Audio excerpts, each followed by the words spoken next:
Okay, so you need to access a meeting on the go. You can go to Zoom app. Once you've logged in, you'll have all the same tools and control you have on your desktop on your mobile application. You can share your screen, you can schedule a meeting for when you're back in the office, you can join an ongoing meeting if you have the meeting ID, and you can even start your own meeting from scratch. So if we go to new meeting, you have the same toggles as you would do from a desktop. You can start with your video on or off. You can use your personal meeting room ID, either yes or no. So we're going to go start a meeting without video.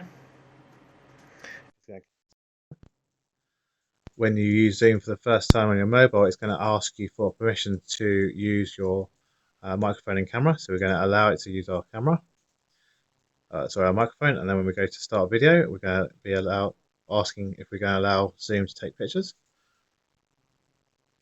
And there you go, you have your meeting ready to go, and you can go to your participant window, see you as the host, and you have access to invite your users to your meeting.